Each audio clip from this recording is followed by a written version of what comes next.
magandang hapon po sa lahat po nanonood ng Litrato Philippines sa araw po ng Wednesday, no? May 3, no? Bilis ng panahon, no?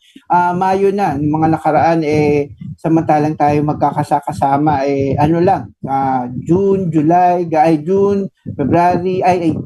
February, March, no? Naghang ako.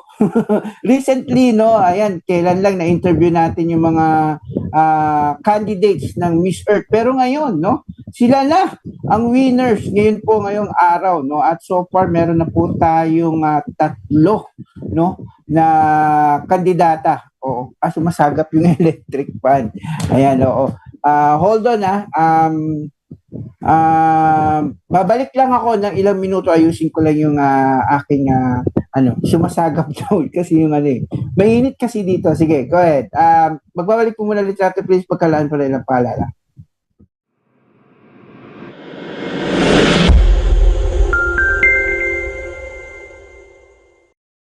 Hi, this is Marlene Craig, and my program is RPM Revolutions per Minute, accelerating your Saturday noontime. It's every 12 noon to 1 p.m. It's on Radyo Bandido TV, simulcast on DZRJ 810 AM, and on Sky Cable 224, and also in your digital boxes and on free-to-air TV. Also on Facebook.com/DZRJ 810 AM, and our official YouTube channel.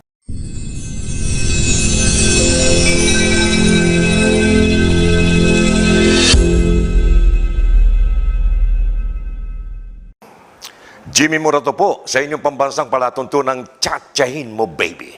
Napapakinggan sa DZRJ 810 AM, 4 to 5 p.m. Monday to Friday. Napapanood sa Sky Cable Channel 224, Kaway-Kaway, TV Plus Boxes, Kita Kits, at sa YouTube channel ng DZRJ, sa Facebook page ng DZRJ. Salamat po. See ya! May problema ka ba sa asawa? Sa kaibigan? Sa katrabaho? O sa boss mo? Tanong mo, sagot ko.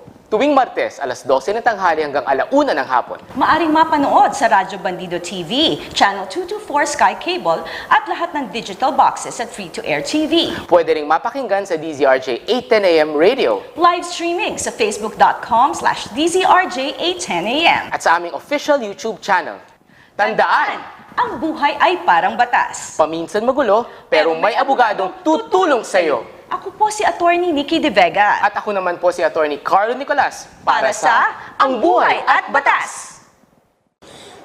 Ito po ang inyong lingkod, Tita Carmen Ignacio, na nag-aanyaya sa lahat na samahan kami sa aming palatuntunang pulso ng sambayanan na sumasayang papawid araw-araw, Lunes hanggang Biyernes, alas 6 hanggang alas 7:30 ng umaga, dito po sa Radyo Bandido TV, DZRJ 810 AM. At sa bayan din po kaming napapanood sa Sky Cable, Channel 224, sa facebook.com/DZRJ 810 AM. At maaari din po kayong mag-subscribe. Ito po ay inyong i-like, pindutin ang bell, at kung maaari po, ito ay inyong i-share sa inyong mga kaibigan, kamag-anak o kakilala dito po sa loob at sa labas ng bansa. Marami pong salamat. Ako po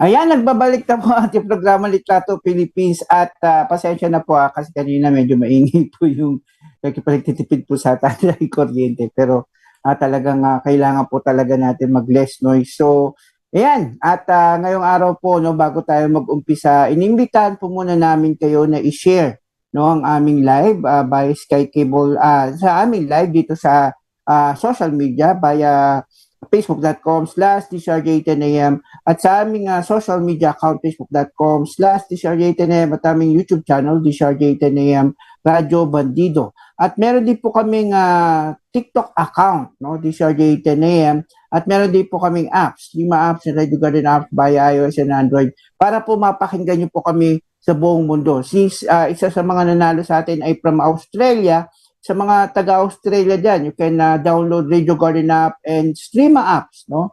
Oo, Radio Garden app and Streama app via iOS and Android. Then search DCRJ 10 a.m. Anyway, ngayong araw ay tawag dito, meron po tayong guest, no?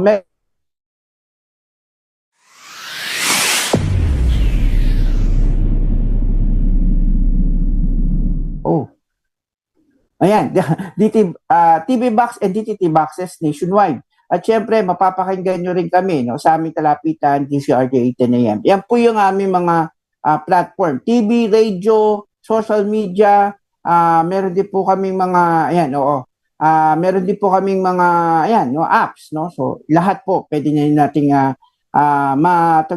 mapanood at mapakinggan ang aming programa. So marami pong rason, no? Teka, bibigay ko muna yung link kay Ma'am Maylin at nanghihingi po sila ng link, no? Para po sa ating live, no? Ngayon, ito.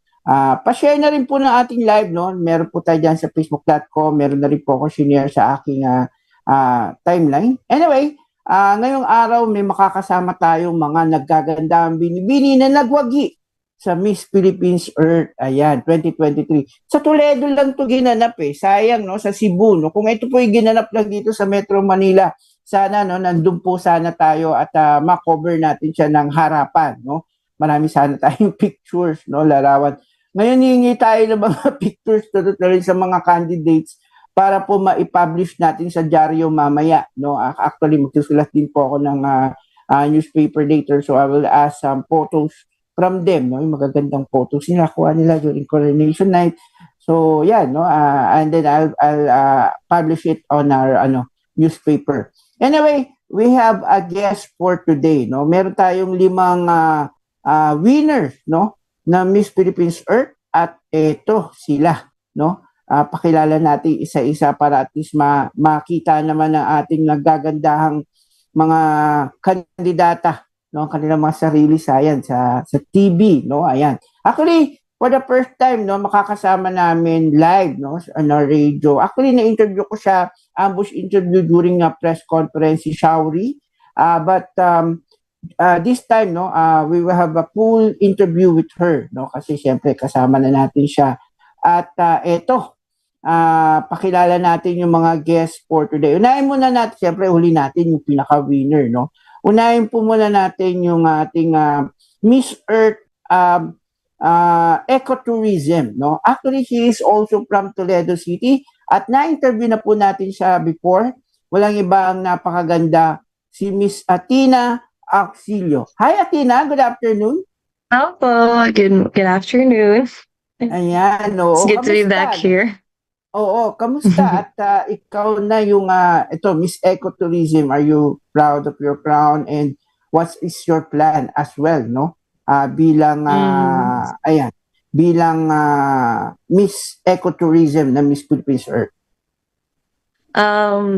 I was really proud of myself to be part of the top 5. And now that I've already had this platform, I'm really planning to start with my advocacy about rebuilding nature and innovating for a green future, which I will work with companies from Toledo City. Yeah, so that's really initially my plan as of the moment.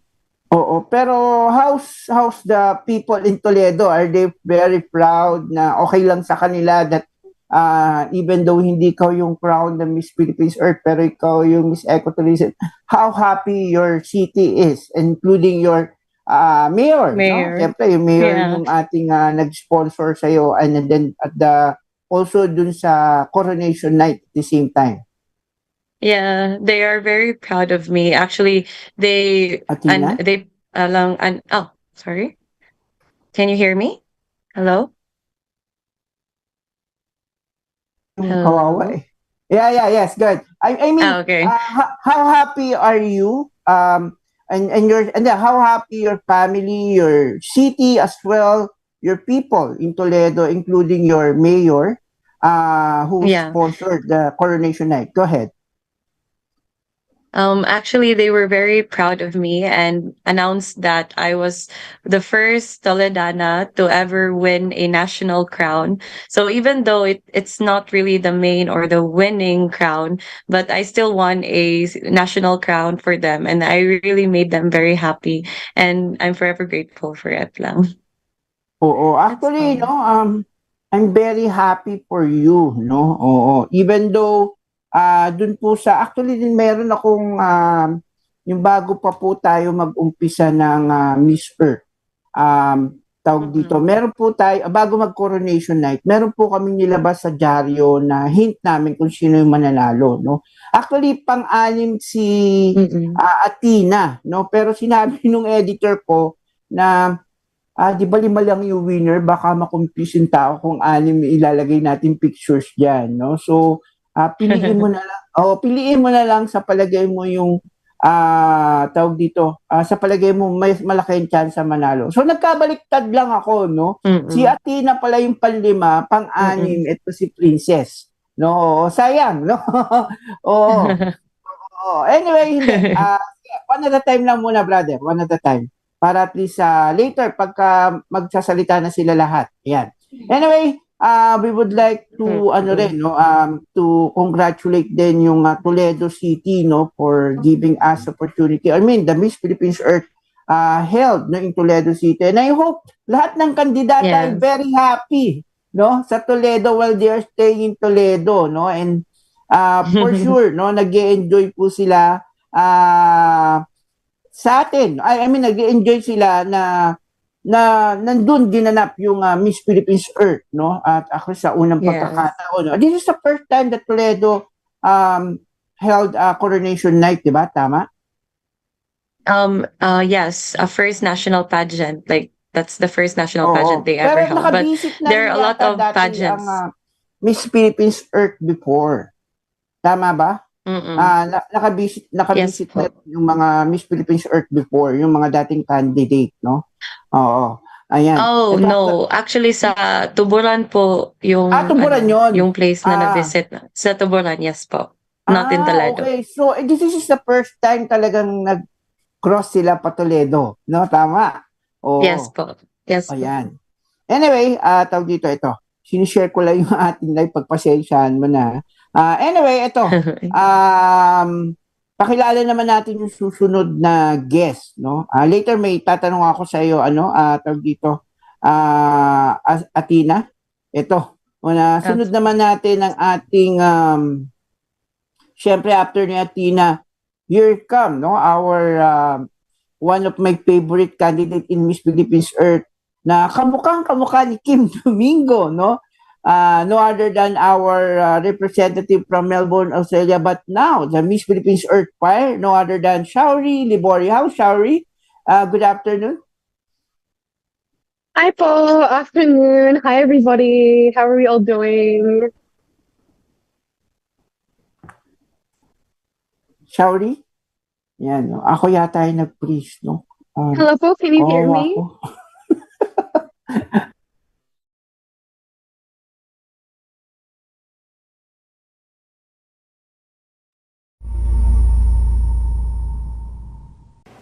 I'm Ricky Zunga. And I'm 𝗟𝗶𝘁𝗍𝗶. We are the Double R sa Radyo Bandido Aired every Saturday from 10 a.m. to 11 a.m. on Radyo Bandido TV, simulcast on DCRJ 8:10 a.m. You can also watch Sky Cable Channel 224. Digital boxes and on free-to-air TV. You can watch also in social media site facebook.com DCRJ 810 a.m. And our official YouTube channel. So you can like, share, and subscribe to our social media site. My name is 𝗟𝗶𝘁𝗶𝗶𝗽, and my program is Free Spits, aired every Monday to Friday from 5 to 6:30 in the evening on Radyo Bandido TV, simulcast on DZRJ 8:10 a.m., on Sky Cable Channel 224, on digital boxes, and on free-to-air TV. Facebook.com DZRJ 810 a.m. and our official YouTube channel. Come on and watch us.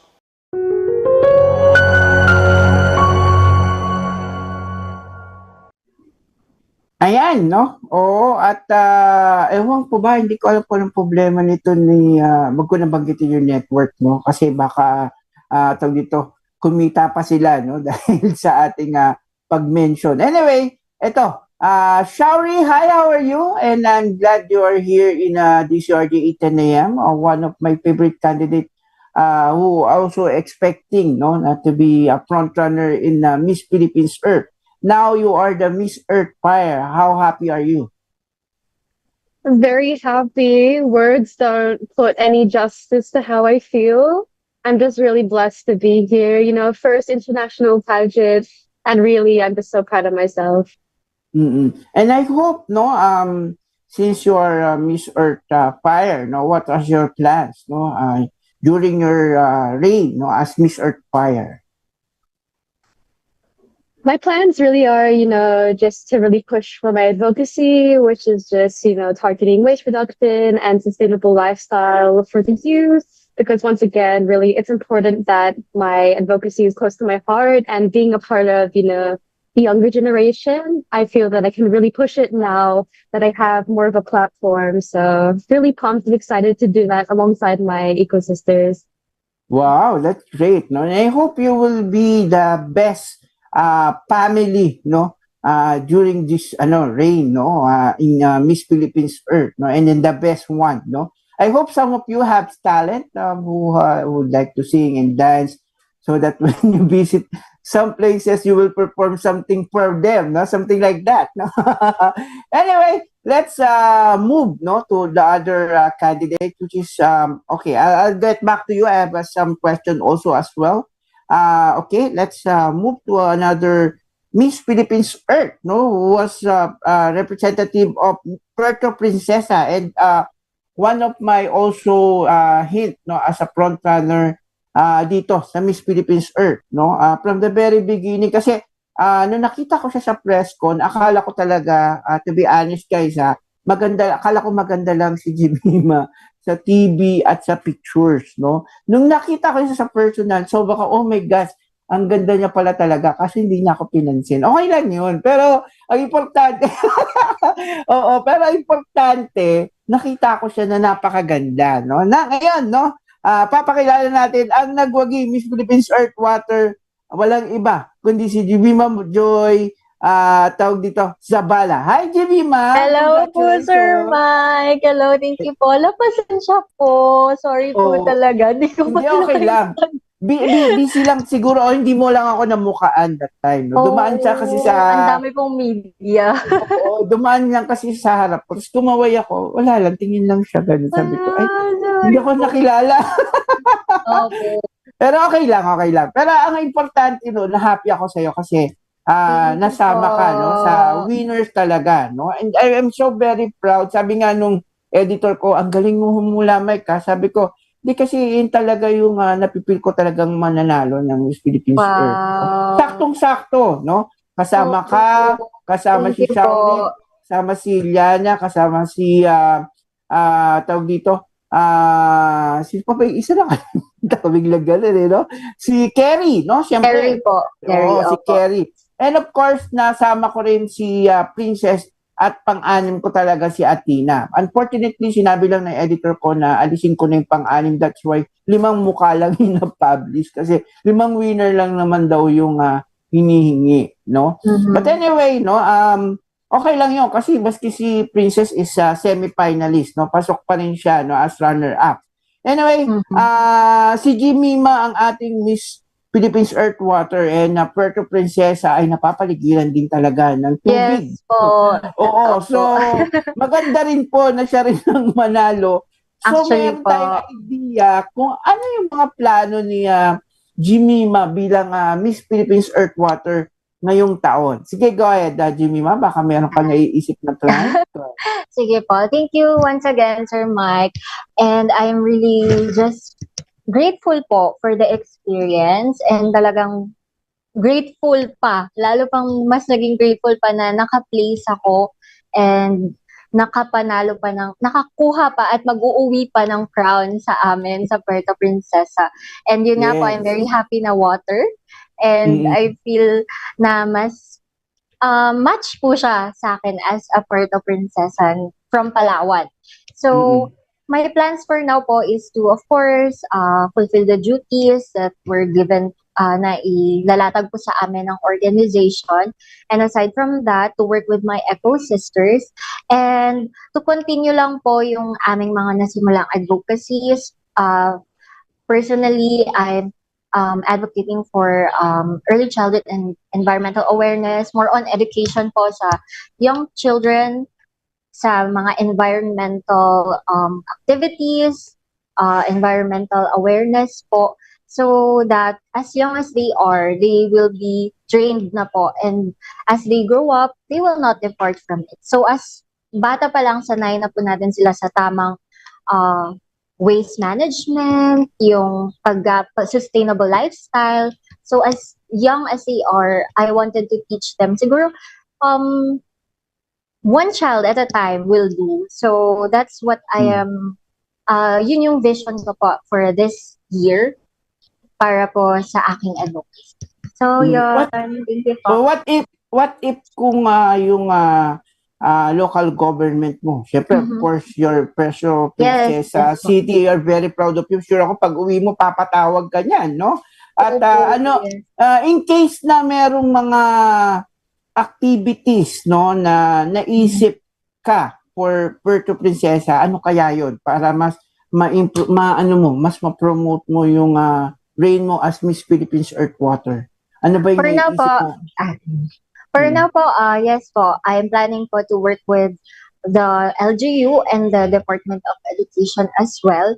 So more on mga educational activities for children and educational and environmental activities, and I am planning po for experiential activities. Katulad na rin po ng ginawa ko before, me and my team organized tree planting activity for kids, but hindi lang po nakalimit on that. We are planning to teach kids more on environment. So, gusto po namin ma-appreciate nila at a young age yung environment na meron tayo, kasi doon po mag-start yung love talaga and yung care for our environment when they start to appreciate it. So, yun, I'm planning to teach through play. So, we will play with kids, storytellings, games, and yung art activities, doing recycling, and anything po. But I'm still on the finalizing po the whole plan or yung mismong project po for the whole year. Yeah, no. But it will be focused on kids po, opo. Sana sama na rin yung environmental awareness, tsaka how to take care of them, no? Kasi importante rin yun. Hindi lang yung nai-enjoy nila, at least alam din nila kung paano ito pangalagaan. Kasi, yun yung proper waste management din po, yes po.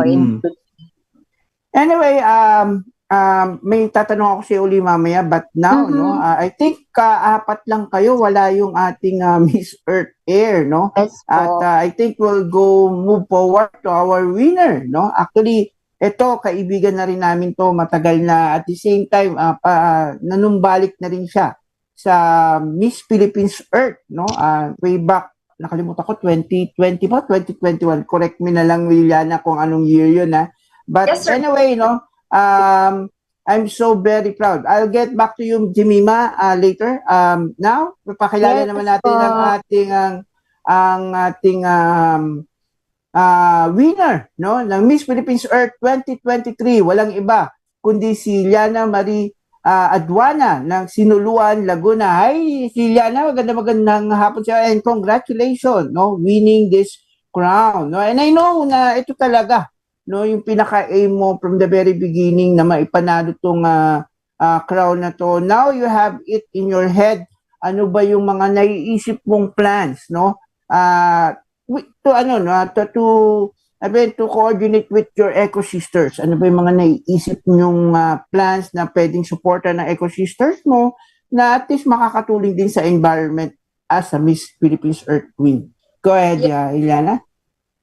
So before I head on over and tell you about my plans, I would just like to greet everyone. Isang makalikasang araw po. This is Liana Marie Aduana. You're now Miss Earth Philippines 2023. So first of all, of course, thank you, Sir Mike, again, and DZRJ for inviting us girls to talk more about our plans, especially now that we are already crown winners for this year's edition of Miss Philippines Earth, no? And of course, as your Miss Earth Philippines 2023, I really have a lot of, duties and responsibilities to rear up to. And I am actually very proud that I am ready for the responsibility. That is why ever since the Miss Philippines Earth journey pa lang, I've been conceptualizing plans pa rin. So to go on over with the journey and as my reign as your Miss Earth Philippines, I will still continue conducting seminars about the 17 Sustainable Development Goals and their interrelationship towards the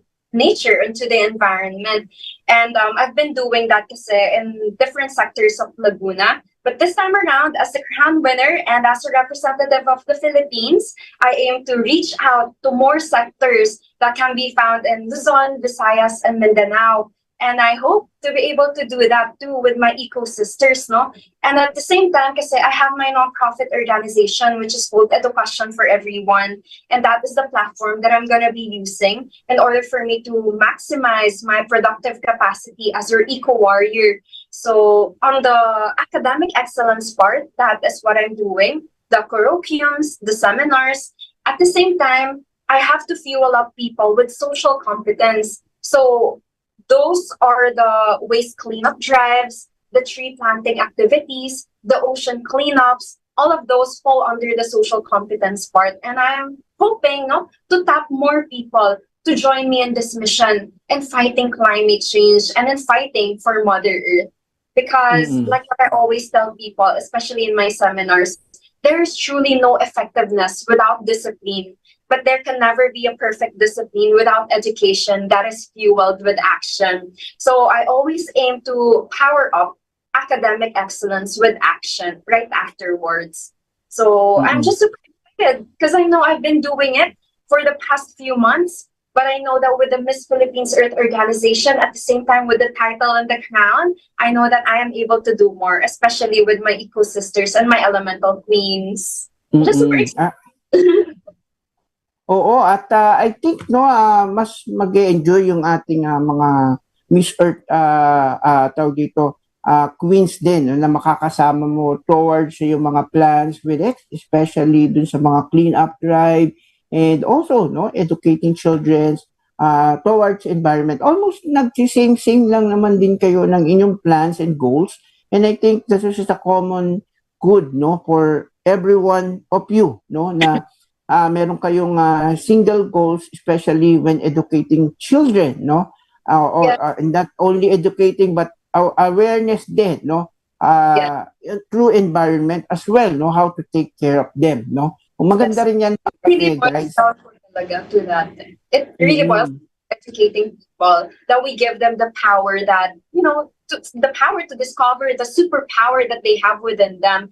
Some people may ask me, education might be a really broad advocacy, but I feel like with fueling them up and injecting knowledge to the people, we give them so many options that they can choose from, so that they will not only be limited to plastic waste segregation. We give them options too about renewable sources of energy. One thing that they can really be close at and they can advocate for. That is really my aim.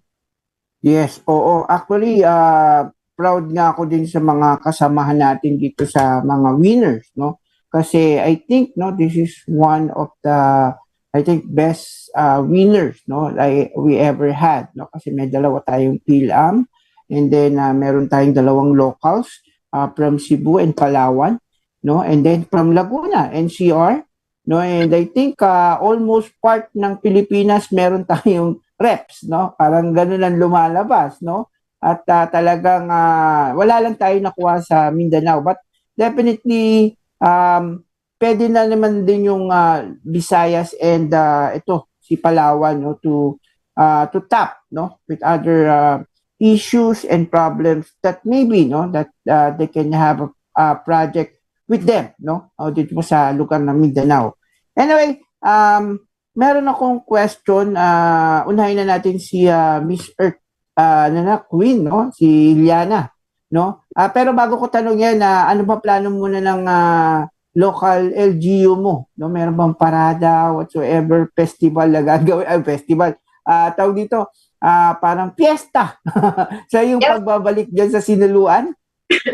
Yes, actually, so I'm actually very grateful for my Sinaloeños and my Lagunenses because they have been very supportive of me ever since my Miss Philippines Earth 2023 journey. And actually, they have actually been organizing a homecoming parade for me on May 6th in Sinaloa and Laguna. So I'll be back home on May 6th.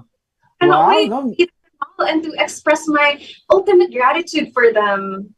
Oo, ang lapit na yun. 3 araw na lang guys, no? Sabado, no? Makikita niyo na si Eliana, no? Yan. Anyway, eto na. Pupunta na tayo sa ating mga tanungan, especially when environmental issue. Unahin natin yung problem natin right now. Our government, including the DILG, are planning to, para dagdag kaalaman na rin sa lahat mga nanonood, no? Ang DILG po ay nagpa-plan, no? Kanina lang nagpadala po sila ng release na they are planning to pack some mga parang tawag dito, food packs, no? Para sa maapektuhan nitong El Nino, no? Dahil sa sobrang tag-init, actually, nag-adjust na rin po yung educational system natin. As of now, for what I know, they encourage schools and including private, no? Na mag-ship muna uli sa parang ano tawag dito, hybrid, no? I mean, merong module, meron ding face-to-face in order to limit, no, yung exposure ng mga bata sa sobrang init po ng panahon, no? Kasi according sa Pag-asa, no, tatagal po ito ng 3 months, no? Imagine May, June, July, no? So 3 buwan tong tag-init, no? At nagbigay na rin po sila ng mga tips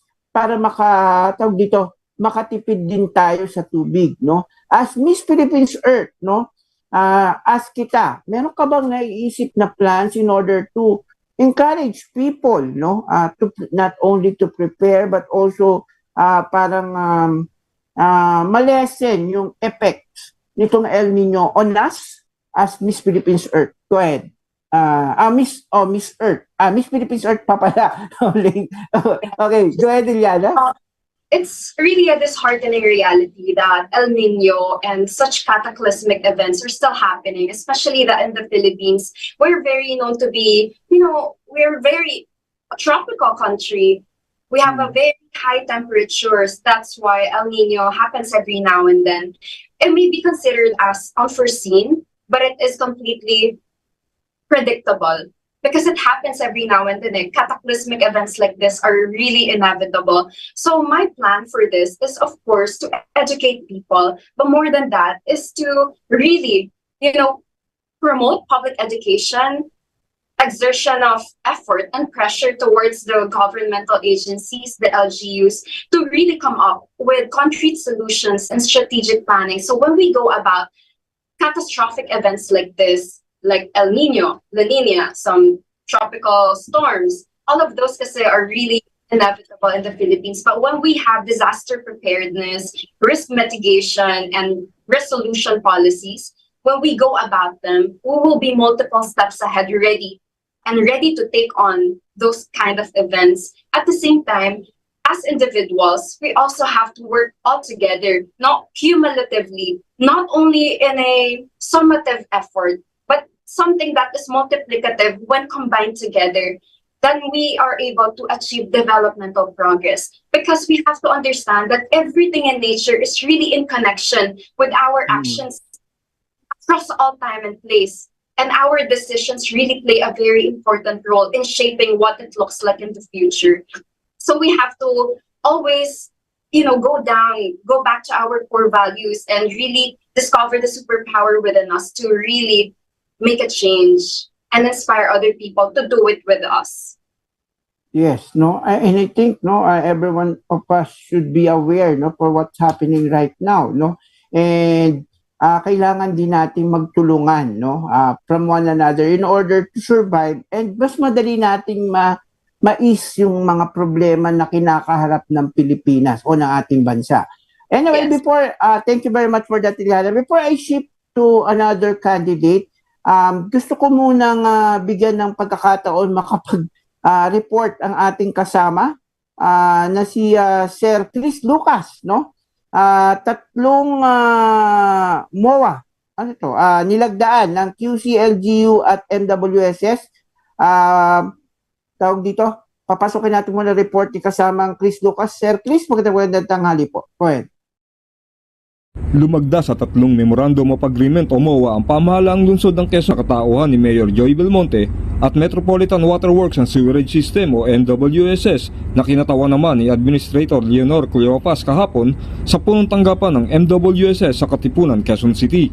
Kabilang sa mga napagkasunduan ng QC at MWSS ang pag-renew ng User Pack Agreement sa paggamit ng 10,000 square meters na property ng MWSS na kasalukuyang ginagamit ng Balara Elementary School at Balara High School, pagpapatayo ng mga multipurpose gymnasium sa Barangay Pansol at pagbibigay ng right-of-way access sa Bistic Bill 5. Nakipagpulong din si Belmonte sa pamunuan ng MWSS at kina 𝗣𝗵𝗶𝗶𝗽𝗶𝗀 Dijos ng Manila Water, Ramoncito Fernandez ng Maynilad, Representative Franz Pumaren ng District 3 at mga kinatawan ng QC Government sa pangunguna ni City Administrator Michael Alimurong upang talakayin ang iba't ibang proyekto para sa pagpapaunlad ng La Mesa Eco Park at conservation efforts para sa La Mesa Watershed.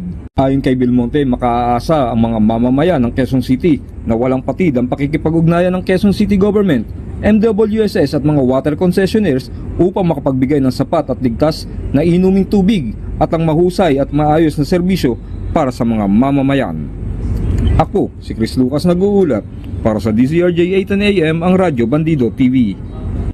Ayan, maraming salamat kasamang Chris Lucas. At eto, tanungin na natin isa-isa, no? Since tapos na tayo muna kay Iliana regarding El Nino, well, let's move naman, no? Kay 𝗣𝗵𝗶, no? Siya yung next in line dito. 𝗣𝗵𝗶, ito, no? Ikaw, water ka, no? At I think this is one of your issue, no? Na kailangan mo ring tugunan, no? Regarding El Nino. Since you are water, do you think what else the people should be prepare for El Nino? Kasi ang DILG, like what I said no earlier, they are planning to pack foods as parang ayuda no sa mga mamamayang apektado ng El Nino. I don't know kung anong mga probinsya, wala silang binanggit, pero bago ko muna kita tumulong doon sa pinaka main tanong ko, sa palagay mo ba effective kaya itong gagawin ng DILG na magbigay no ng mga food packs no para sa mga apektado El Nino? Actually, lahat tayo apektado, mukhang mamumulubi sila sa atin, no? Yes po. Okay. Yes, I think po. Opinion mo dito. Ano opinion mo dito? Sa palagay mo ba tama ba yung move na gagawin nila, magbigay sila ng food packs sa mga apektado ng El Nino? I think it's a good deed naman po. The government has a good intention with a plan to give food packs. But I think dito rin po papasok yung individual responsibility natin to really watch ourselves to save water and to na talagang bigyan natin ng importansya yung pagkain na meron tayo. Huwag nating sayangin. Because lalo na kung darating tayo sa punto na magkakaroon po ng scarcity sa food. So at this point, I would say, and I would encourage everyone to save what we have as early as now, kahit pa hindi natin nararanasan yung scarcity. But I definitely would say na somehow it would help our fellow kababayans to provide food po, especially sa areas talaga na highly affected po. Yun. That's my personal... how about naman dun sa, ano yung mga naiisip mo? Ano yung mga sa palagay mong solution no, in order or preparedness no, na dapat gawin natin mga kababayan? Kasi 3 months po ang sinabi ng Pag-asa for year drought. No? I think it start with May, June, July. That's why the schools are also nag-a-adjust din sila in order ma-avoid yung heat stroke para sa mga bata. So, ikaw, no, bilang Miss Philippines Earth Water, ano ba yung maititip mo sa ating mga kababayan in order to conserve water as well, no? And at the same time, paano ba natin malilimit ng maayos ang paggamit ng tubig? Ito, pakinggan natin mula no, sa Miss Philippines Earth Water. ano yung mga tips na pwede ibigay paano natin malilimit yung o mako-conserve natin yung water ng maayos, no? At magamit natin during El Nino time. Go ahead, Jimmy. Okay. So first of all, we have to really save water kasi during times of drought, talagang importante na we stay hydrated individually. So kailangan po hydrated ang bawat isa to be healthy, maiwasan yung mga tawag dito, yung heat stroke or anything na makaka-affect sa health natin. So, as much as possible, stay hydrated. Kaya importante po na mag-save ng water. Huwag nating sasayangin. And always use a tumbler, reuse, and refilling po tayo ng ating mga tubig. At huwag nating sasayangin yung tubig na meron tayo. Kasi when time comes, talagang mahihirapan po tayo kapag nagkaubusan na ng ating water. So very practical lang po and very small steps na kayang gawin ng bawat isa. Huwag natin sayangin yung meron tayo sa ngayon. So that in that 3 months, hindi tayo madaling mauubusan. And we would like to remind everyone as well to take vitamins, mag-ready na po ng mga yung mga pang-cover para maiwasan po yung too much heat. Opo. So, yun. And talagang kailangan po nating maging physically healthy din as well. Yes. Oo. Importante, ano din tayo, no? May panlaban tayo sa init. No? Baka tayo mismo yung bumigay. No? Oo, pagka hindi tayo handa. No? Anyway, thank you very much for that, Jemima. Thank you so much. Now, I'll get back to you later for another question. Shawri, I have a question, same. El Nino times here in the Philippines are rampant, no? And right now, no, the Pag-asa or the Bureau of Weather in our country is saying we have a 3 months long drought, no rain, no. As Jemima told, no, already, no, since the DILG or the Department of Interior Local Government are preparing food packs for affected people. Do you think, no, since there's a long drought and maybe the food supply might be affected, no, kasi magkakaroon because of dry soil, no, so that they cannot provide agricultural products because of this, no, there's an effect on it, no, when we say a dry soil, no. Do you think would you recommend also to put a mini garden in their backyard in order to provide them a food? What do you think, Shawri?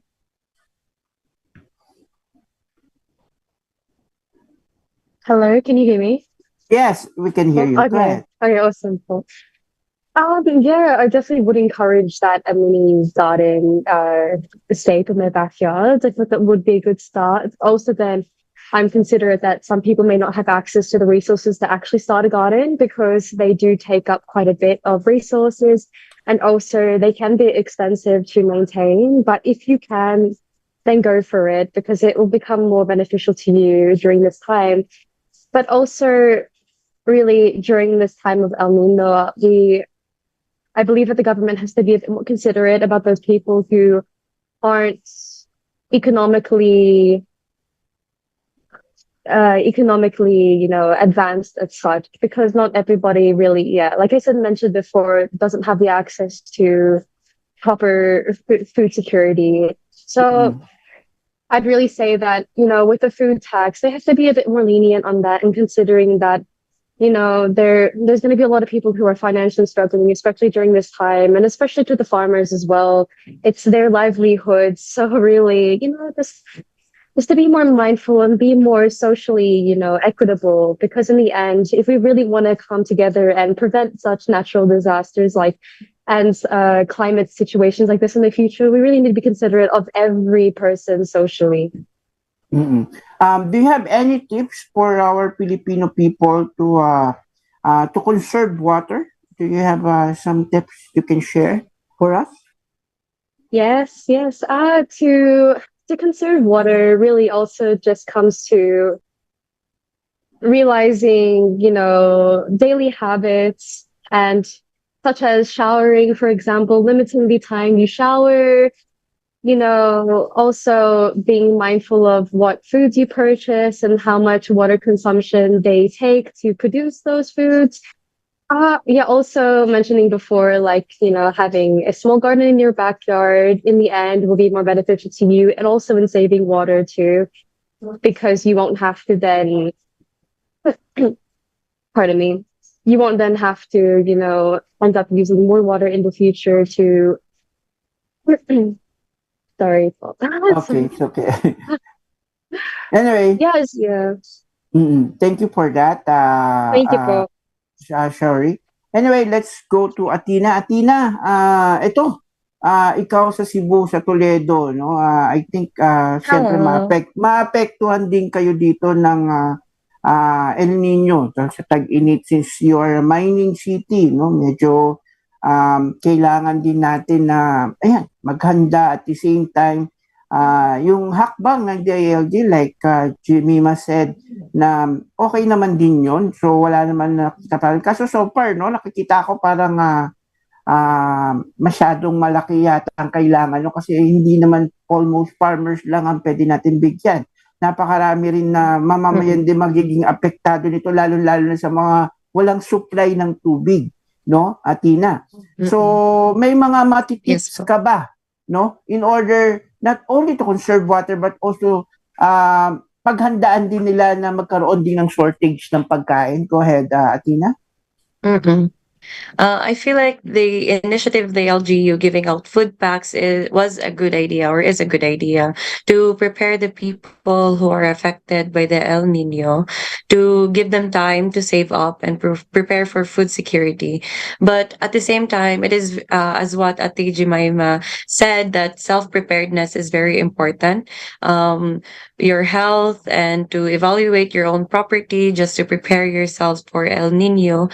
It is very important to always stay alert also, and have emergency contacts at all times in case of emergencies. And lastly is to let the people understand, like Atiana said, through education, about the importance of water during these times. Yun lang po yung tips ko. Alam mo, natakot ako. To be honest, no, I'm afraid when Shari told us about showering, no? Because I may shower about 2 to 3 times a day, no? Oo, because it's so, no? It's so mainit, no? It's so hot, no? That is why hindi ko mapigilan sarili ko. Pagising ko sa umaga, naliligo ko, and bago ako mag-program, and then bago ako matulog. No, yung tatlong yun talaga yung routine ko araw-araw.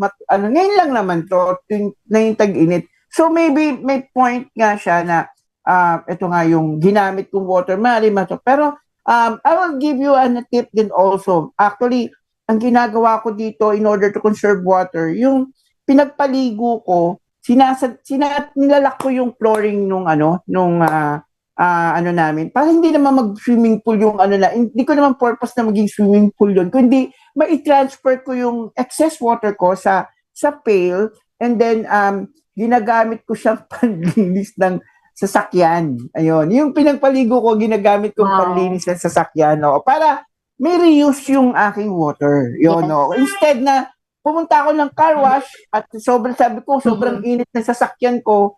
So, para ma-cool down siya, yung pinampaligo ko, yun yung binubuhos ko sa kanya. Yes, para mag-cool down lang siya. Yan, no? Either yung motor, yung sasakyan, parehas yun, dalawa, no?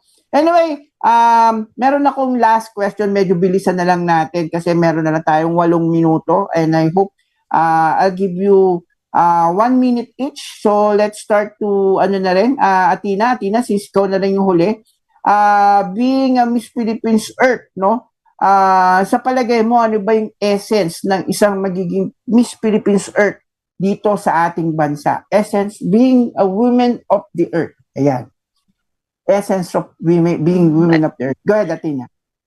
I feel like the essence of being or winning this title, being your Miss Philippines Ecotourism, is to be a role model to my youth, to be an example to them that if I can do this, so can they. And being an example to my youth is such an honor na I can be their inspiration to also do things that I am doing right now. Thank you. Yan. Thank you, ah. O, galing, ah. Nilimit ka talaga 1 minute. Go ahead, Shauri. Limit your answer. What is the essence of being woman of the earth? The essence of being a woman of the earth, and especially as a fire, it reflects through my generation, also being part of the Gen Z. We constantly have our voices shunned, so I really feel like that we are the ember of many generations and more to come. We have the strongest voices, and as a woman of the earth and fire, rather, I really find that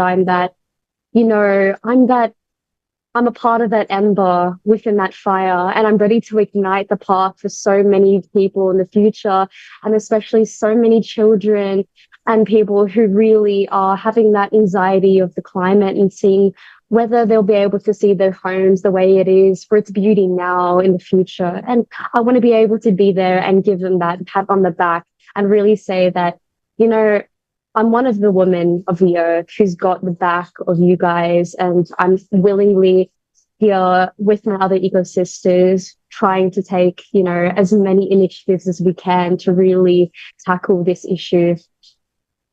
Okay. Thank you very much for that, no? O, kala ko butin tayong 2 minutes. Yun lang. Jimmy, go ahead. What is an essence of being woman of the earth? Go ahead.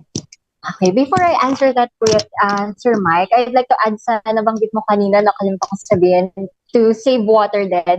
Isa rin sa ginagawa namin sa bahay personally is yung pinaglabahan, pinandidilig, or pinangwawash din. So yun, another tip lang. And then, to answer your question po, I'd like to go back po to the biblical mandate that has been given to us, to all of us, para ma-encourage din po everyone to join us in our causes. Kasi in the first place po, we are all given the role to be stewards of nature. We humans are given the role and the responsibility to be stewards of nature. It is a biblical mandate that God has given us. And the way we treat nature, our environment, is our own personal accountability to our Creator. So, hindi lang po kami yon, hindi lang kaming Miss Earth Queens, but we would like to encourage everyone to join us po in taking care of our earth. So I think that's the essence of being Miss Earth. We are not alone in this journey. We are here to lead everyone else to join us in taking care of our earth. Thank you. Yan, thank you. Yan. About you, Iliana, ayun, ito na yung floor. Para sa'yo, huwag mo na ubusin, ha? Meron na tayo 1 minute para makapagpasalamat din ng lahat. Go ahead, Liliana. So I've always told myself that if I want to be the woman of the year, I have to always incorporate myself with the 3 qualities of commitment, passion, and purpose. So someone who's committed to contribute change, really passionate to achieve a goal, and really purposeful to always be of service to the environment and of course to Mother Earth. And it always has to be fueled up with consistency and sincerity. And I feel like that is also the reason why I was crowned Miss Earth Philippines this year. It's because I embody the characteristics of the earth for that reason, no? And I always want to encourage people to do it with me. And I know that with the Miss Philippines Earth organization, we are able to uplift one another and to work hand in hand together with my eco-sisters to just achieve one mission of helping fight climate change. And together we can always contribute our own advocacies so that we can all be women of the earth. Yan. Anyway, maraming salamat sa inyong 4. Bibigyan ko kayo ng pagkakataon ng tig-isang tigsa 15 segundo. Kaya pa ba? Oo, yan. Sige, Iliana, pasalamat ka na. Mabilisan lang. Ayan. So thank you po again so much for having us here. I would like to thank my Pro Media family, my Kagandang Flores family, Tito Rogel, my family and my friends, my mom, dad, everyone in my family, especially also my Lagunenses and my Sinaloeños for being very supportive of me. And of course, to all my keyboard warriors and to my virtual supporters, so much thanks to all of you. And I promise to do my best as I represent the country and the Miss Earth in Vietnam this December. So thank you so much again to all my Miss Philippines Earth family. I love you all. Re-request na lang tayo uli ng another interview with Iliana for preparation sa Vietnam. Anyway, wala na akong oras na sabihin na ako ng ano. Pero mabilisan lang, tigpa 5 seconds. Jimmy, go ahead.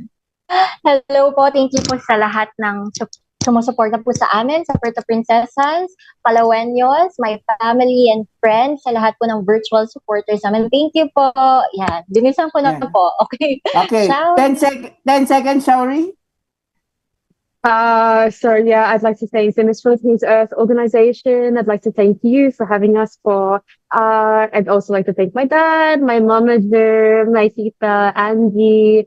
I'd also like to thank my team, Delamore. You guys always make me feel pretty. And yeah, I've had 10 seconds. Was that 10 seconds? Okay. How about you, Tina? I just want to thank my fellow Toledanans, our mayor and our LGU for the support, and also my manager and my whole team, my family and friends, and everyone else. So yeah, thank you, everyone. Ako, magpapasalamat ako sa inyong lahat, especially sa lahat po ng winners na Miss Philippines at lahat ng kandidata ng Miss Philippines Earth. We would like to congratulate you all. At sa lahat po nanood at sumusuport sa Miss Philippines Earth, pagpatuloy niyo po yung suporta sa kanila, lalo na sa mga activities nila. Maraming salamat po. Susunod na po yung programang kontrabirada ni Atty. 𝗟𝗶𝗶𝗶𝗀𝗶. Maraming salamat. Abangan niyo ulit kami bukas sa ganap na alas 12, alauna na tanghali dito lang sa DCRJ 10 AM, ang Radyo Bandido TV. Paalam na po. Bilis ko, no? Bye-bye. Thank you.